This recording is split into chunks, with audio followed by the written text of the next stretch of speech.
Hello, everyone. Welcome back to another episode of Beyond the Brief. Today, we're very, very fortunate to have Mathieu Limousi here, CMO of Tunes. Mathieu, hello and welcome. Please say hi and do us a favor and start off by giving a bit of background on where you've been and how you've come up in the business.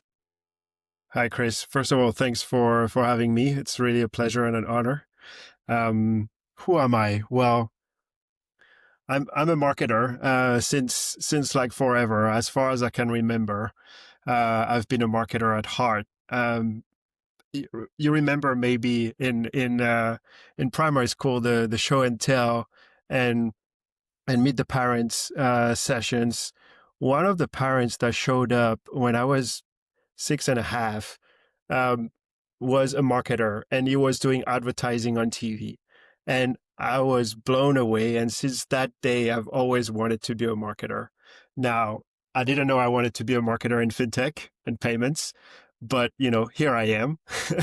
I fell in love with fintech much later. And actually, it's been more than 15 years now. I'm in fintech. I started my career in telco in Asia Pacific. I was in Shanghai for a while, doing market research and things like that in the telecommunications industry. And one of my friend just got this job at Ingenico Group, the POS payment terminal company and payment gateway company out of Europe, and told me, you should join us. It's the next telco. Telco is dead. This is where everything is happening in the foreseeable future. And it was not really sexy at the time. But I said, okay, let's try my luck. And so that's how I joined fintech. And since then I've been in the industry. So I was with the Ingenico Group for a while. First at the headquarters in Paris for a few years, and then I took on some marketing responsibilities in the Americas region, and became the director of marketing there in the Americas region, working on go to market and things like that. Right. So I've been launching a lot of products, and really setting up account-based marketing types of campaign in the Americas region, which was pretty new at the time. At least at Ingenico, we didn't do that at all at the time. So that was really exciting programs. And then from there, I stayed with Ingenico about 7 years, and so I needed a new kick. Right. And I looked around, and I got this fantastic opportunity to join a company called World First, which is a remittance company, originally, both for consumers and for online merchants, like small merchants, like Amazon sellers, people like that needed to send money overseas, mainly back to China to pay their suppliers. So I joined that company, leading the marketing department for the Americas region, and then it was pretty exciting time, growing very quickly. Unfortunately, or luckily, I don't know, we exited the company and we sold World First to Alibaba Ants Group at the time. So big exit, but what it meant that there was no business anymore in the US, though. For some regulatory reason, Ants Financial didn't want to keep the business in the US. I guess it's tricky, maybe, the relationship with the US regulators when you're a Chinese entity. And so anyways, but what meant is that I was out of job overnight. And that lucky me, actually, because that's what's pushed me to more payments, online payments, cross-border payments type of business, which is something I love. I love doing now. And yeah, I came across dLocal then, and dLocal is a very big now payment service provider out of Latin America, headquartered in Uruguay, right? And so I joined as their VP of marketing, leading the marketing organization globally. The dLocal is a company that targets mainly big merchants, the Uber, Microsoft, Google, and so on of this world, and allow them to accept local payment methods in emerging markets in Latin America, in Africa, in Asia Pacific. And so, yeah, my role there was to really expand our footprint across the emerging markets and selling this solution to the big giant US customers, European customers, Chinese customers. Like you have, the Amazon of China, the Uber of China, and so on. Right? They needed these solutions as well to tap into the emerging markets. So yeah, very very exciting time. Very very strong growth. Actually, shortly after I joined, we turned unicorn. And crazy story, in less than a year, we went public. So it was an amazing growth, an amazing trajectory, with a lot of fun happening there while building the team. Being still a scale up, building the team, and being to be ready to go public. That was really really exciting. And after that time, I needed some rest, a little bit. So what I did is, I stepped back and I became a baker. It was another passion of me growing up, baking. I was always thinking I'd be a marketer or a baker, and I went to a bakery and I learned baking bread and croissant, and I worked there for a few months, actually, in an actual bakery. It was in Austin, Texas. At the time, I was living in Austin, Texas. Interesting. I didn't touch marketing for a few months. That was really good. It really cleared my head. But after that, I learned how to bake bread, and I started getting ticklish again about fintech and doing marketing. And so that's when I joined FloaterWave. And FloaterWave is the biggest fintech of Africa.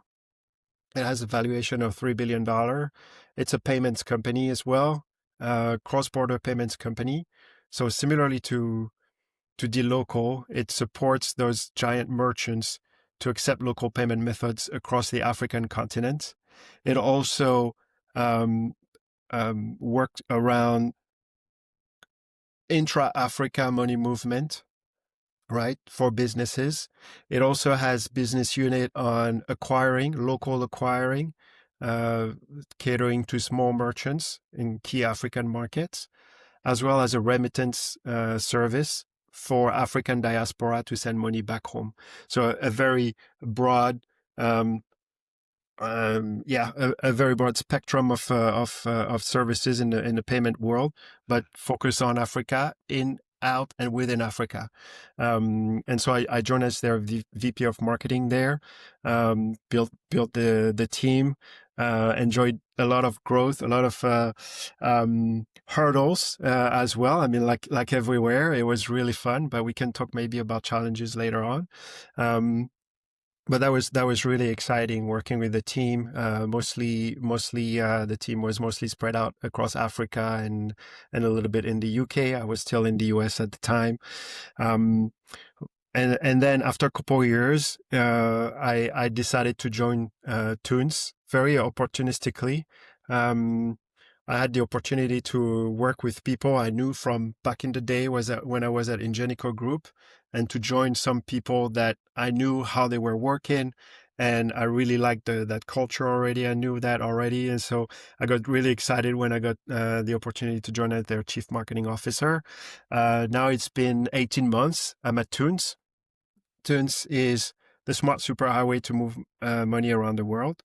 We're a cross-border payment company, and we built the rails to support financial institutions, banks, neobanks, money transmitter operators, as well as merchants, businesses, fintechs, gig economy platforms, insurance companies.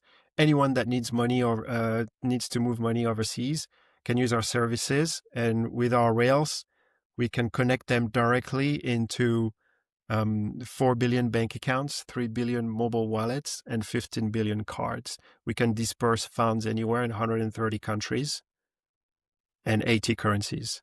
And so I joined as a chief marketing officer with a pretty simple remit, really three things. One is driving brand awareness, building trust and love for the brand, and maybe we can talk about trust and how important it is in the fintech world, in the payments world. But that's one. Two is driving demand, really supporting the sales team.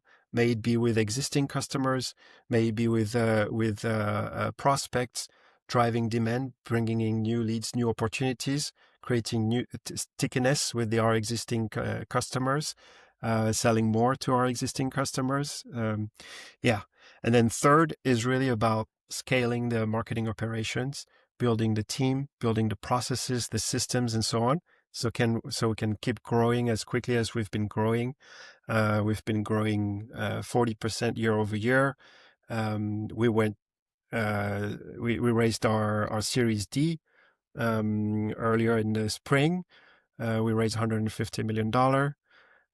Anyways, and here I am talking with you today, Chris. Very nice meeting you. Yeah, no, thank you. What a great journey. You strike me as having one of the distinct advantages of compared to most marketers of being in such successful companies and categories growing at such a rate that you very rarely, I bet, had conversations with the finance team about budget cuts. Most marketing leaders I talk to talk about end of year starvation on the budget. My guess is with the rocket ship of growth that you've experienced now many times, it's not like they gave you endless money, but Exactly. It's not that straightforward. It's not that yeah, easy. yeah, And even across a growth journey, there are some step backs. yeah, There are conversations like that where do I need to cut some money right now? Where yeah, do I need when I can get cash back? I haven't find that gem yet where there is an endless flow of money, yeah, yeah, even in those fast-growing companies, right? Actually, it's very interesting, and one of the reason why Tunes has been so successful raising the Series D, it was in spring, and it was really at the time there wasn't many rounds happening, right? right. Especially of that size. But one of the reasons why we've been so successful is because we are very cost conscious, right? And we work toward profitability.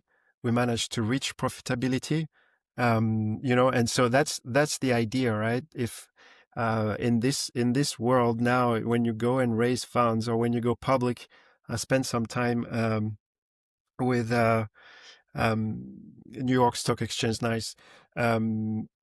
A couple of months ago, they invited me there, spending some time learning about what it takes now to raise funds to do a successful listing with them, and um, profitability is the key. It's not anymore like X factors Right. of growth. It's about profitability, and so that's one of the reasons why we've been so successful, because we're very cost conscious as well.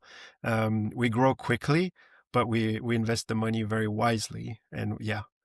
Yeah, it's not just enough to have a huge TAM, right? You have to have TAM plus AR plus, EBITDA, right? Those are the magic kind of markers, Exactly. um, and a distinction in the marketplace. It sounds like, though, each of the brands that you've been with had an intrinsic leadership belief in marketing, right? It wasn't a cost center that was like, I look in many of the financial service sector, especially in banking, right? They take such a commodity approach, and all they do is pricing based marketing, right? Right. Stuff's on sale, it's terrible, right? And all it does is encourages a switcher mentality. But it sounds like you've been fortunate to work with leaders that valued the contributions marketing can make. They do. They did actually. And that's I've been lucky on that end. Um, some businesses I've been with have different um, view and understanding of marketing, though. They were Yeah. all of them found it important and relevant, right? Uh, but in a different for different things, right? I want to say when it comes to payments businesses in the B2B world, um, the value of marketing is two-pronged. One is on the branding and building trust, and trust is really the most important critical value that a brand can have in payments, right? If you're not going to be trusted, nobody is going to give you their money, right? Whether Mm. it's $1 or $1 million, they're not going to give it to you if they don't trust you, right? Because it's still $1 may be a lot for them also, right? That's So they're right. not going to give you that $1. So trust is really, really important. And so there is a lot of value from the marketing standpoint in payments, in fintech in general, in payments in particular, on building a trusted brand, right? And so that requires investment, and that requires having a trust implemented everywhere across the business, so that you can knock on the door of your customers and they can trust you. Is Yeah. the way you approach the customers, is the way you talk about yourself, is the way you show up at events, it's the way it's there is not a single typo in any of the emails you send out. It's being very diligent on these kind of things, very tactical, boring things, but that's what carries trust, right? Yeah. And then it's the how you deliver to your customers as well, right? So it's everywhere. It's really ingrained in all payments company I've been working with, and so yeah, that for that reason they really love marketing and invest in marketing. Um, and the second one is that a salesperson cannot go and sell payments on its own. It's a very intricate, complicated solution, Mm. and relying on marketing to make things simple, accessible, easier to understand is a cornerstone of a successful sales team, right? Yeah. So that's why I've been lucky but that's really the two drivers Yeah. why, in my opinion, fintechs and payments companies in particular like marketing. Yeah. Yeah, we advise our clients constantly. They're always asking us, what can we do to improve our commercial KPIs? And our answer is always the same: improve your customer satisfaction KPIs. Because if and trust is integral to that, right? If trust isn't, like immediate and consistent and such that you'll have social proof from current customers saying they're doing what they said, I can count on them, I don't have any doubts. That's the caliber of support you need, right? And that's the kind of stuff you can't buy that ad, but you can reinforce the sentiment of those that share it, right? But you're absolutely right. Trust is essential, and really, it's crazy because it's hard to earn. It takes time, and it's incredibly quick to lose. I mean, you see Yes. how You want quickly it. you want you want to hear a crazy story? Please, yeah. So actually, when I joined FloatAwave, it was after maybe 6 months or so after a wave of bad press. Oof. And bad press meaning being sued, having lawsuits in multiple jurisdictions, having allegations of money being sent over to money launderers and things like that. Right. That's the worst that can happen for any payments company, right? Sure. Very bad press. And I joined after more or less 6 months after that happened. And so one of my remit was, how do we gain back the trust, right? Yeah. And I looked at the strategy at FloatAwave. What they had done is shut down communications a lot Ugh. and not being in control of the narrative. And with this switch, as soon as we started taking control of the narrative, Yeah. being vocal, because all these lawsuits and allegations were false. It's like it's sad to say, but some people were just looking for a quick buck there. Right. So as soon as we took control of the narrative and we were started being vocal about what really happened, what is happening, the things that the good PhotoWave is actually doing, and so on, it changed the perception of the brand, not instantly, but within 6 months. Our investors, the major merchants we were talking with, noticed, and they were telling us, we Yeah. saw how your image improved. We saw what you're doing. We can see now. We can trust you again, right? Like, we Yeah. understand now what happened, right? Strategically, it was just switching everything to, we're transparent. Yeah. It's that simple, that easy. Let's be open. Let's be open. Tactically, it's a lot of work. It's a lot of different things that needs to Yeah. go in there, right? It's building relationship with the press. It's convincing your major partners and customers, tier one customers, to do press with you. And so, Yeah. they take the risk a little bit already, but they're working with you, so they trust you, right? And Yeah. so when you manage to convince the Microsoft to do a press release about our collaboration for the future of Africa and so on, your image instantly is Yeah. back to the top of mind, and any reporters want to talk to you. And so that's the idea. That's how much it takes to build the image back. But Yeah. yes, it went away overnight, and it took, about 6 months of wrong strategy and 6 months of right strategy, and working tirelessly with very talented uh, people to make this happen. And when I say I don't want to say talented people, I'm talking about the team at PhotoWave, not me. Yeah. Oh, I get it. Yeah. Trust in finance is even harder, right? Because it's especially in, fintech, where there's lots of situations where emerging companies didn't quite have their act together, and so the flaws in their systems or their ability to be trustworthy, wasn't that they were being distrustful in most cases, but that their systems weren't quite ready for prime time. It's almost as if companies in that space are guilty until proven innocent, right? You really have to be diligent about that, and transparent.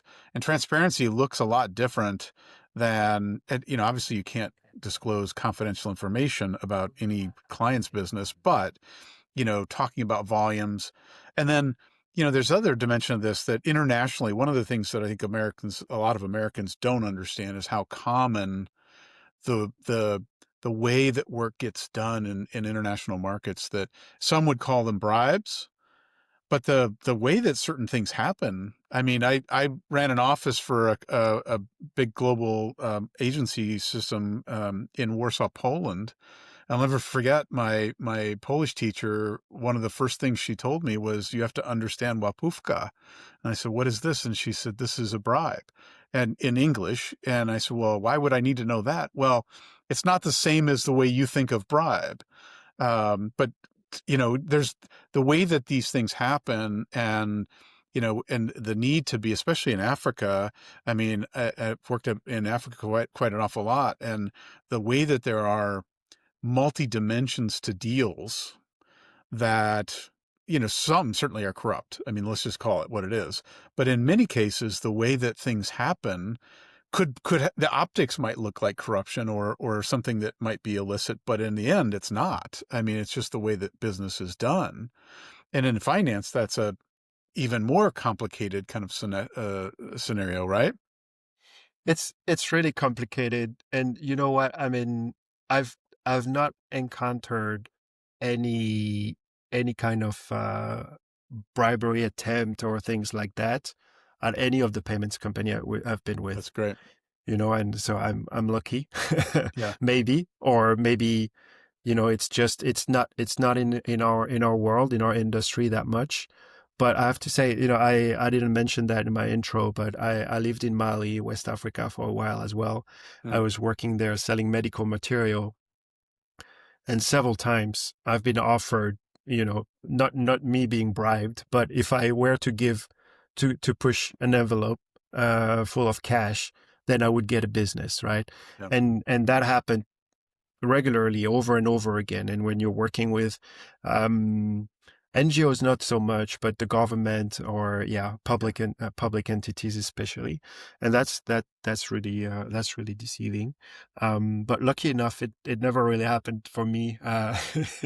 Um, from yeah, yeah, Well, it makes sense. I mean, and in the finance realm, you have to have black and white rules, right? I mean, these things are auditable, very clear, and there's no room for any monkey business. But the cultural difference is a different thing, right? The way that people operate and communicate, and it definitely yeah. And affects you could things. see, projecting this to marketing and marketing practices and communications in particular. Things are also very different from one geography to another, Yeah. right? When you do PR in the US, you push things out across the wire, you pitch your friendly reporters, you try to get an interview, you call them and so on. When you're in Africa, you got to pay to be in a publication. Right. But that's the business. Instead of paying the wire, you pay directly the publication. Yep. In China, same thing. Yep. You got to pay to be in the publication. So it could be considered as a bribe in the US. You think about it, like who would give TechCrunch $500, right? To Right. to get like if you do that, that's a bribe, Right. Right. But in China, it's the way you push a release, and that's Yeah. that's business. You get an invoice and so on. It's legitimate, right? Same thing in Africa. It's Yeah. legitimate. Yeah. Yeah. No, that makes sense. Um, I see that you've traveled, that I mean, you mentioned you've lived in lots of interesting places, and I've been fortunate in that in my career I've been able to visit over 40 countries and live Oh wow. overseas, and it's rare that I encounter somebody that's gone more places. And I based on even just your trade show schedule, um, that I read that you guys were in Frankfurt and Singapore and um, you were at the Money 2020 Europe show, and then in Vegas, Seamless Middle East, and Intersect in Melbourne. My words, you must be very good at sleeping on planes, otherwise you'd never get sleep. Right. I wish I were, but anyway, that's a different story. But that's really important for us to be at these events. Yeah, Um, it's critical. We are a global company, and our customers are local. yeah, They're global too, but they're local to where they are. And so we need to go and meet them where they are. So we need to exhibit everywhere. You listed a lot. Like we went to Riyadh as well at the first yeah. Money 2020 in the Middle East. It was really really great show. We have a lot more in the pipe. We're going to Hong Kong FinTech Week in 3 weeks from now, right after Vegas actually. Oh, I need to go to Hong Kong and then to Singapore. So yes, a lot of travel. Uh, I cannot tell. I've never counted how many countries I went to. I don't think I went to 40 countries. oh, you've got to I be gotta getting admit. close. Yeah. Yeah. Yeah. Well, and one I've worked in the travel sector a fair amount, and one of the great sayings in the travel sector is if life is a book, travel adds great chapters. And as a marketer, I appreciate that context, right? Because humans are humans in the end, right? Our senses are all the same. The way we're socialized is different. But I mean, you talked about it a second ago, how you need to meet the customer where they are, right? In their community, in their home, in their environment. But you also have to be global. What are some of the more interesting insights as you think of some of the markets and the way to market? Because it's not the day of running ads.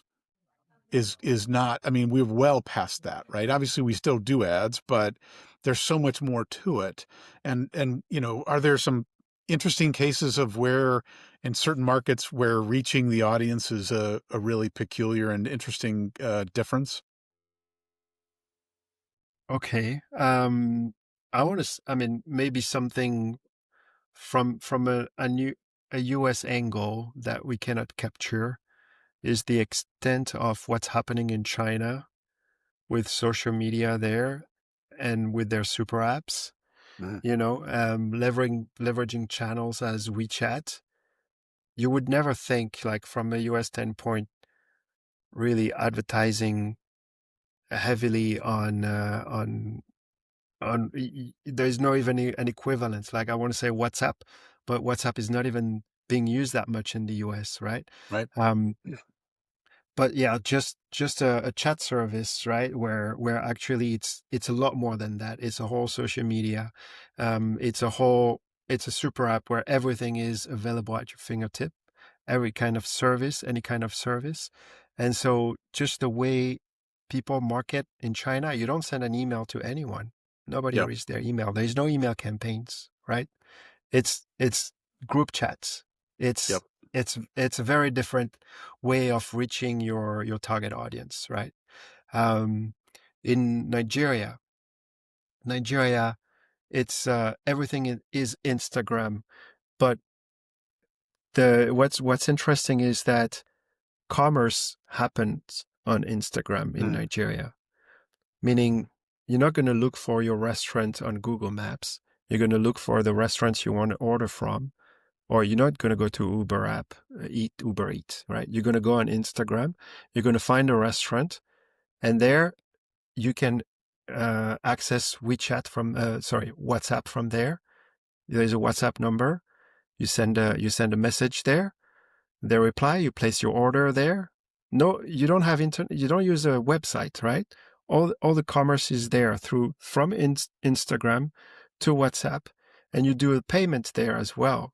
You just leave your bank account details. The merchant gives you the bank account details so you can make an instant transfer Yeah. via Yeah. via your bank account. And so just the whole journey from a customer standpoint happens in an environment that we don't interact with on a daily basis in the US. I mean, yes, people go to Instagram and so on, but you don't order your McDonald's to be delivered at your home from Instagram, right? That's completely crazy if you ask me. I mean, Yeah. very different ways. And Yeah. changing rapidly, so rapidly. Even here now with LLMs, the pace of change and Perplexity's new browser Comet is, it changes it from an typing in a URL or a search term to now being intent based, right? What do I want to accomplish? Right. As so different, so fast. So, you know, the cross border payments. Um, Lots of people don't really think about it much and are doing it a lot more than they are aware. And part of the advantage of Tunes is you've built your own rail, right? So you have control over the infrastructure. Um, what's ahead for the space? Like what, I mean, obviously the one of the things that is happening is disintermediation and taking some of the players out of the equation, right? And compacting the process. But there's also security. There's also layers. What are some of the other things that are coming that as a marketer you're thinking about? There's a lot of things happening, and as a marketer, is the whole shift around digital assets and the rise of digital asset ecosystem. And we've seen like very big success stories, right? With Circle going public recently, for instance. I don't know how you and the audience is familiar about stablecoin, but it's everywhere now. It's what everybody's talking about, and that's really really interesting as a marketer in payments to see this these new means of moving money And new, they're not that new actually. If you think about it, they've been around for quite some time, but Right. now they're mainstream. They're becoming mainstream. Um, it's very interesting as a marketer to look at this and build a narrative around the interoperability between those digital asset ecosystem and the more traditional ones, right? And that's something we already have in our DNA at Tunes, as in we are here for interoperability. We connect bank accounts to mobile wallets. We didn't talk about mobile wallets, but what a mobile wallet is for you in the US, it's going to be your Apple Pay, right, or Google Pay. But for somebody in Africa, in Kenya, it's going to be an app called M-Pesa, where basically you store value in there and you can pay any merchants with it. So you don't put your credit card details, but you can pay any merchants with it, and it's tied to your phone number. It's attached to your phone number. You don't have to have a bank account. You just have a mobile wallet. Same thing in the Philippines. Same thing in actually there is more. Believe it or not, there is more mobile wallet users in the world than credit card users Makes sense. since Yeah. since 20 since 2019. Yeah.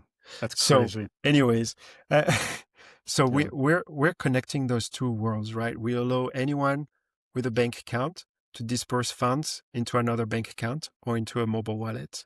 Anyone with a mobile wallet to disperse funds into another mobile wallet or into another bank account anywhere in the world, right? Now, with stablecoin and digital currencies on the rise, there is a third stream to be interoperable with, right? How do we connect the three worlds, the mobile wallet world, the traditional banking world, the stablecoin world, and making sure they all can interact and we can move funds from one bucket to another, right? Seamlessly, instantly across borders. Where that's so it's about thinking about this narrative and how we tell the story that we are bridging those worlds. How we tell the story, how do we connect these stories with the bigger purpose of Tunes, which is connecting the next billion users to the global financial ecosystem, right? How Yeah. do we articulate this story that as with the infrastructure that we built, we break down the barriers, the silos between all the systems in all the countries, whether whatever currency it is, whether it's fiat currency as in dollars, euros, GBP, and so on, Yeah. with cryptocurrencies like USDC, USDT, etc., etc. Yeah. Yeah. That's so interesting. And the operability across platform, across system, across national, like it's a big thing. It's interesting because not only is there the back end that has to get sorted that you guys are solving for, but then the front end of the mental state of how do you do these things? Because you touched on it. We're seeing tremendous willingness to use apps for purchasing, for commerce in ways that we hadn't here in the US for a long time. But as you said, it was, the unbanked are now banked because they have apps in places where, and have been for many years in certain places. Um, and I think back to my early days of international travel and how I had to do currency exchange, and having an Amex account was essential because I could go to their office and give them US dollars and get, franc or, reals or whatever. Right. I mean, and today I can't remember the last time I reached in my wallet for cash, like a Right. paper currency. I mean, and the thought of having coin, it's just, I can't even, it used to be that parking meters were like you had to have coins for that, and that's long gone. The pace of change, and we're with cryptocurrency and other things, the pace of change is going to just accelerate even further. And the regulatory side, I think that's probably one of your biggest challenges is how do you stay in touch with the constant state of change in regulatory, to guard against bad actors transferring money, those kinds of things. As a marketer, one of the things that we talk a lot about on Beyond the Brief is where we with great intention, write these creative briefs or these project briefs for the team to execute against. And inevitably, when we get into the actual work, the idea that actually inspires the final work isn't on the brief because we stumble across some insight that may not have been there, but or nuance of it was there, but we get finer information as we get into it and as the work starts to come to life. Are there any examples that recent examples that you've been working on where you've stumbled upon an insight that was really powerful and led to work that either broke through in some way or made a bigger difference? It's a lot of ideas, and my team can vouch for that. I throw at them a lot of ideas that are stupid, um, but a lot of them comes from me just being on social media, on LinkedIn, um, talking with peers face to face on how do they do marketing, and so it's very exploratory conversations. It's very open-minded, um, an open-minded way to look at on social media what's happening there, and that's how I can discover new things to do, right? And these days I come a lot of across AI talks, a lot of AI talks, how to improve marketing, how to be better at marketing with AI, implementation of AI. Um, it's I don't have for a goal to improve a specific thing with AI, right? I mean I do, sorry, I do have some of these, but a lot of time it's unexpected coming across AI things. Mm. Um, One thing that we do, for instance, at Tunes Marketing is we are in charge of further qualifying any inbound leads with SDRs, right? So we have people that spend the time to check any inbound leads, and nothing is automated. We check the inbound leads. Who is this person talking to me? And can I actually answer their needs or not? And if I can, let's talk, let's, further qualify, pass on to the sales team, right? So the marketing goes down, very down the pipeline at Tunes. And recently I came across this this platform. I don't remember the name. Actually, I do, but I don't want to advertise them. Sure. Uh, that would help qualifying further the needs automatically, Mm. right? And so somebody has been briefed on my need, right? And served the ad. We were saying earlier, we don't the age of ads is over. It's actually not that over. I mean, 1 in a million ad will speak to me, right? Right. And will give me an idea that brings me beyond my brief. Like it's like something I don't even know I have a problem to better qualify my leads with my SDRs. But looking at how this AI platform works, dig into the what's in the background, do the research for you automatically on the Mm. company, spill out a brief and tells you, does it fit in your ideal customer profile? Is is this person your buyer's persona, or is it an influencer, or is it somebody that will not have a word to say in the decision process, and so on? Is very powerful, right? And so I didn't look for that, but Yeah. it comes across just like that naturally. Yeah, No, that's I don't know smart. if I answer your question, but yeah. No, that's smart. I think, the looking in places where you think everything's tight and working as well as possible is often additional room to grow, right? And acknowledging that and being thoughtful about that, I think, is important. Especially, it is one of the superpowers of some of the AI tools, right? It is finding nuance in the exchange that you might have otherwise missed, and doing it at speed and scale. So that makes a lot of sense. So Mathieu, as we head towards the end here, is there anything coming up for Tunes that you want to make sure our listeners hear about? There's a lot coming up. We're a very fast moving company, and you need to stay tuned for always new solutions, new expansion of our direct global network. We're adding a lot of uh, things constantly to that, so you need to stay tuned for that. But I would say, being in the US, the best thing you can do is go to FinTech Meetup, right? We'll be there. We'll speak there. You can meet us. You can find out what's new. There is a lot of good stuff cooking up. Yeah, That makes a yeah. lot of sense. Makes a lot of sense.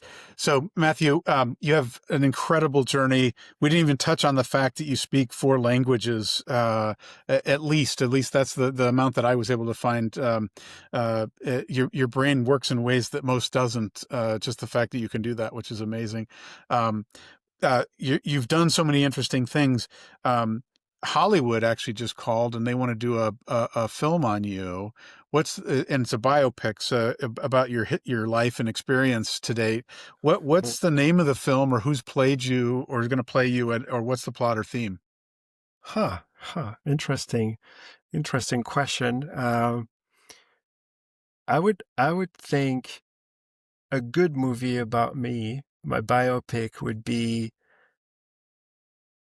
Borderless Baker Marketer, Nice, something nice. like that. Yeah, I think it would be about following my journey across continents. I lived and worked on 4 continents in Europe, where I'm from originally, in Asia, in China, in Africa, in Mali, in the Americas, in the US, and yeah, digging into what I learned on marketing across different regions, um, differences and similarities. Yeah, I that would love be it. it. Mathieu, we share another commonality in baking. When I was running an office in Poland, I lived in a four-story walk-up, and in the first floor, as many is as often the case in a lot of the European countries, there were retail stores, and one of them was a baker, and they had been baking there for multi-generations. And so I went. I didn't speak Polish well enough to really communicate with them well, so I had my teacher come and ask if I could apprentice. And so I would go down at 4 in the morning on the weekends to bake with this guy. And it was absolutely a There you joy. go. Yeah. And to this day, for the holidays, I'll make a Russian black bread, which is just one of my favorite things. That's So awesome. yeah, so we I share love that it. that passion for baking. I love that. Mathieu, for those that want to reach out and connect with you, what's the best place to find you? The best is on LinkedIn, really. Yeah. Look Got it. look me up. Yeah. Fantastic. Well, Mathieu, we're going to have you back at some point if we can pin you down between your travels to so many wonderful countries, meeting your customers. That's been an absolute joy. Thank you so much for being here. Thanks a lot, Chris. It was a delight speaking with you. All right. And with that, we'll wrap up another episode of Beyond the Brief. And until next time, take care.